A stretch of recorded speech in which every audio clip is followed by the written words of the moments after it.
నమస్తే, welcome to leader TV. నేను మీ journalist Naresh. ఇక తమిళనాట టీవీకే విజయ దుందుబి మోగించండి చెప్పొచ్చు. జనాలు ఎవ్వరు కూడా ఎక్స్పెక్ట్ చేయలేనటువంటి, అంటే ఈ దేశం నమ్మలేదు ముందుగా. ఏదో కొంత ప్రభావం చూపిస్తాడేమో, లేదంటే కనీసం కింగ్ మేకర్ అని అవుతాడేమో అనుకున్నారు. కింగ్ మేకర్ కాదు, హీఈస్ ద కింగ్ అన్నట్టుగా నేను వచ్చినటువంటి రిజల్ట్స్ చూసినాం. మనం అందరం కూడా 108 సీట్లతోని పార్టీ పెట్టి మొదటి ప్రయత్నంలోనే బ్రహ్మాండమైనటువంటి విజయాన్ని కైవసం చేసుకున్నాడు విజయ్. సో దీనికి కారణమైంది, మరి ఆయనకి ఎవరి మద్దతు బ్రహ్మాండంగా వచ్చింది, మరి ఏ వర్గాలు విజయ్ని నమ్మినాయి అంటే ఇంకా తను చేసినటువంటి ప్రామిసెస్, తను ఇచ్చినటువంటి హామీలు. దాంతోపాటు ఎక్కడైనా సరే ప్రచారంలో ఒకే ఒక్క మాట చెప్పిండు, మీ నియోజకవర్గంలో నిలబడుతోంది ఏ క్యాండిడేటో తెలుసా? విజయ్. ఇంకో నియోజకవర్గాల పేర్లు వెస్ట్, నార్త్, సౌత్ అని చెప్పి తమిళనాడులో ఉన్నటువంటి ప్రతి నియోజకవర్గం పేరు చెప్పి అక్కడ ఎవరు నిలబడుతున్నారు తెలుసా?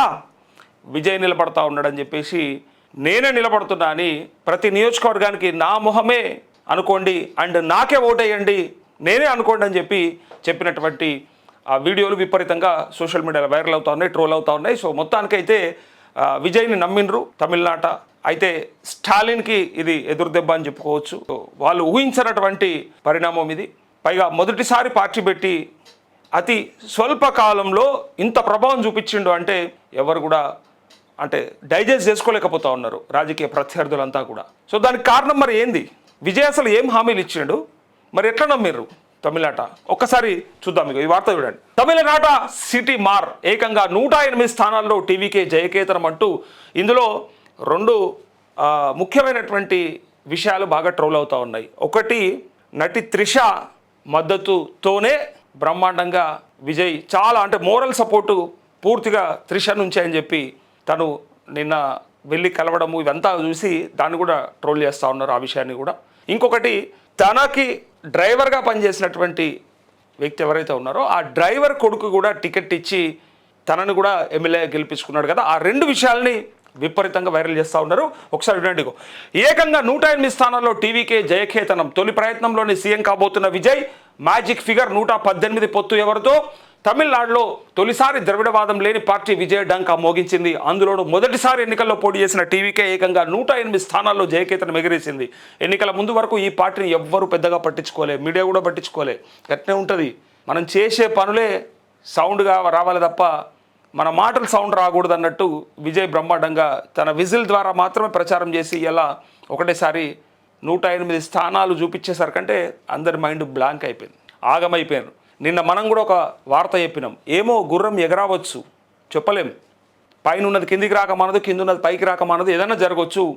పక్క రాష్ట్రంలో ఉన్నటువంటి పవన్ కళ్యాణ్ కూడా అదే జరిగింది.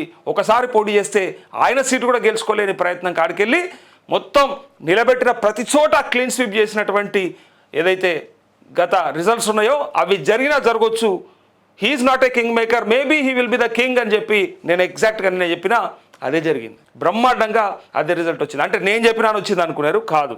కొన్నిసార్లు జరగవచ్చు, కొన్నిసార్లు అట్లా కూడా ఉంటుంది. మార్పు కోరుకున్నాడు, ఎవడేం చేయలేడు, అసలు ఊహించని రిజల్ట్స్ వస్తాయి అని చెప్పి ఎట్లయితే నిన్న మనం ఎక్స్పెక్ట్ చేసామో, కావాలంటే నిన్న మన వీడియోలో ఉంటుంది చూడండి. నేను నిన్ననే చెప్పినా, మేబీ చెప్పలేం అన్నిసార్లు ఎగ్జిట్ పోల్ రిజల్ట్స్ కరెక్ట్ ఉంటాయా? గ్యారెంటీ ఎన్నోసార్లు పోయినాయి.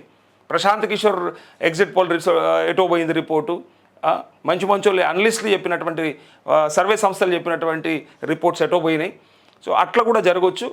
అయితే విజయ్ని ఎట్లా నమ్మిర్రు? అది అసలు ముచ్చట ఇక్కడ. విజయ్ని ఎందుకు నమ్మిర్రు, ఎందుకు నమ్మాల్సి వచ్చింది? ఆయన పైన ఉన్న ఆరోపణలు, ఆయన ఫ్యామిలీలో ఉన్న డిస్టర్బెన్సెస్ అండ్ నటి త్రిషతో ఉన్నటువంటి ఎక్స్టర్నల్ అఫైరు, అది అఫైరా కాదా కూడా తెలియదు మనకి. కానీ వచ్చిన పుకార్లను బట్టి మరి ఏది నిజం, మరి ప్రజలు ఎందుకు నమ్మినరు దాన్ని చూడాలంటే ఒక్కసారి ఎన్నికల ముందు వరకు ఈ పార్టీని ఎవ్వరు పెద్దగా పట్టించుకోలేదు. డిఎంకే మరోసారి గెలుస్తుందని, అన్న డిఎంకే బలమైన పోటీ ఇస్తుందని అంతా భావించారు. కానీ అందరి అంచనాలను తలకిందులు చేస్తూ టీవీకే చీఫ్ విజయ్ ప్రపంచం సృష్టించారు. ఆయన పోటీ చేసిన 2 నియోజకవర్గాల్లో గెలవడంతో పాటు పార్టీ అభ్యర్థులను భారీ మెజార్టీతో గెలిపించుకున్నారు. టీవీకే అభ్యర్థుల్లో చాలామంది సామాన్యులు ఉండడం గమనార్హం. ఇదిలా ఉండగా తమిళనాడులో అధికారం చేపట్టాలంటే 118 సీట్లు అవసరం. ఇది అసలు ముచ్చట. యాక్చువల్గా 118 సీట్లు కావాలి అంటే ఇంకొక 10 సీట్లు తక్కువ ఉన్నాయి విజయ్కి. ఆ 10 సీట్లు మరి ఎవరు మద్దతు ఇస్తారు, ఎవరు సపోర్ట్ తీసుకుంటాడు? మరి అక్కడ ఉన్నటువంటి గత ప్రతిపక్షాన్ని ఏమన్నా కోరే అవకాశం ఉందా? మరి ఎట్లా జరుగుతుంది? మరి క్యాంపు రాజకీయాలు అయితే మొదలుపెట్టిండ్రు. ఆల్రెడీ మహాబలిపురం దగ్గరనో ఎక్కడనో ఒక పెద్ద రిసార్ట్ కూడా బుక్ చేసిండు విజయ్. ఎమ్మెల్యేలు అందరినీ కూడా సంబరాలు ఏం చేసుకోకూరి, సపరేట్గా వచ్చేసేరి, మీరు సంబరాలన్నీ పెట్టుకోకూరి, ఇప్పుడే ఏమన్నా ఉంటే తర్వాత తెచ్చుకుందరు, వచ్చేసి మొదలైతే క్యాంపులో ఉండండి అని చెప్పిండ్రు. సో క్యాంపు పెట్టి అక్కడ ఉన్నటువంటి ఎమ్మెల్యేల బలం, సంఖ్య, ఇంకా ఎంతమంది కావాలి ఈ లెక్క అంతా వేసుకొని అక్కడ ఇగో అధికారం చేపట్టాలంటే 118 సీట్లు అవసరం, కానీ టీవీకే 108 స్థానాల్లో గెలిచింది. మరి సీఎం సీటు కోసం విజయ్ ఎవరితో పొత్తు పెట్టుకుంటారనేది ఆసక్తిగా మారింది అంటూ ఇక్కడ సీఎం స్టాలిన్ కూడా ఓడిపోయిండు, అసెంబ్లీలోకి ఆటో డ్రైవర్ వచ్చిండు అన్నట్టుగా ఇక్కడ వార్త పెట్టారు. ఇక తమిళనాడు మొత్తం సీట్లు 234 అయితే మ్యాజిక్ ఫిగర్ 118, 118 కావాలి. సో టీవీకేకి 108 వస్తే డిఎంకేకి 73కి వచ్చి ఇక్కడ ఏడీఎంకేకి 53, ఇతరులు 0. ఒక్కసారి ఇక్కడ చూడండి, ఇంకా ఎవరితో పెట్టుకునే అవకాశం ఉంది పొత్తు అనేది దీన్ని బట్టి అర్థం చేసుకోవచ్చు.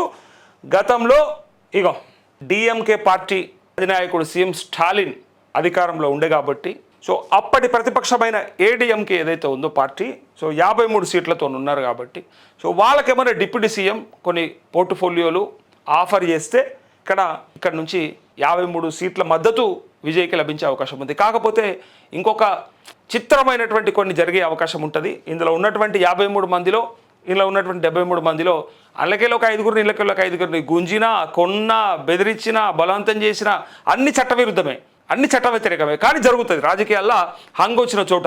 అరే మన దగ్గర కూడా ఎన్నో దగ్గరలా అసలు ఊహించలేని పరిస్థితులు, అసలు కాంగ్రెస్ బీఆర్ఎస్ కలిసి మున్సిపాలిటీలు కైవసం చేసుకుంటాయనన్నా, చేసుకున్నాయి మన దగ్గర. బీజేపీ కాంగ్రెస్ కలుస్తుందేనా? కలుస్తుంది మన దగ్గర. అట్లనే ఇక్కడ కూడా డిఎంకేనా ఏడీఎంకేనా కాదు, ఎవరితోనైనా పొత్తు పెట్టుకోవచ్చు.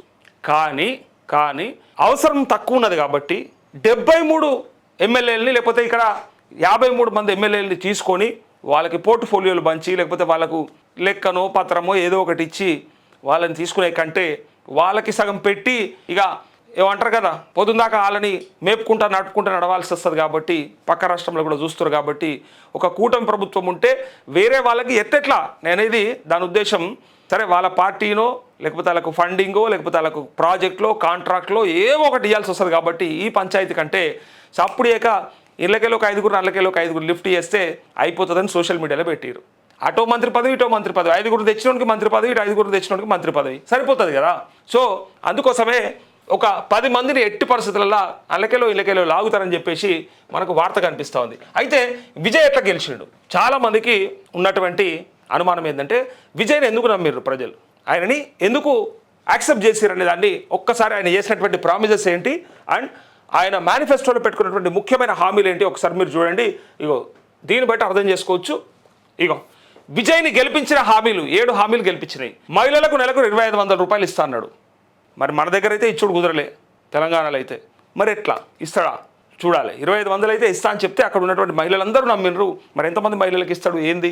మరి మేనిఫెస్టోలో అయితే పెట్టుకున్నాడు. ముఖ్యంగా అంతటా 6 అన్నందుకు ఈయన 7 పెట్టుకున్నాడు.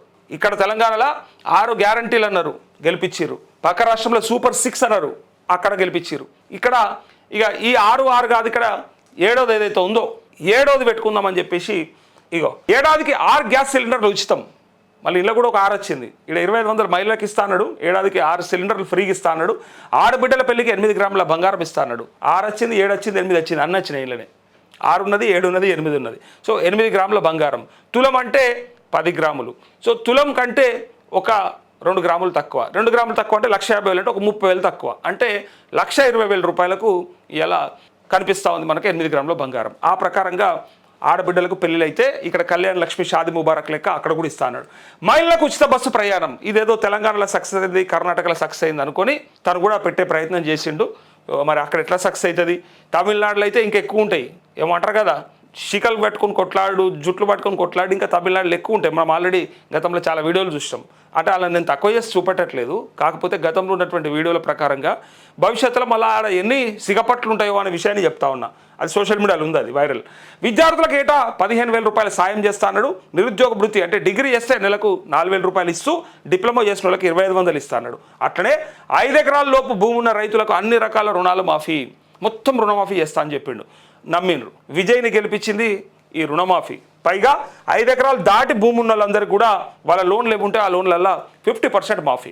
సో తనను గెలిపించినటువంటి అతి ముఖ్యమైనటువంటి 7 పథకాల్లో ముఖ్యమైన రెండే, ఒకటి రుణమాఫీ, రెండవది ఈ మహిళలకు 2500 పెన్షన్. సో చూద్దాం, మళ్ళా ఆ మేనిఫెస్టో ఆయన చెప్పినటువంటి హామీలన్నీ కూడా అమలు చేయాలని కోరుకుందాం. మరో తెలంగాణ, మరో కర్ణాటక కాకుండా ఉండాలని చెప్పేసి కోరుకుందాం.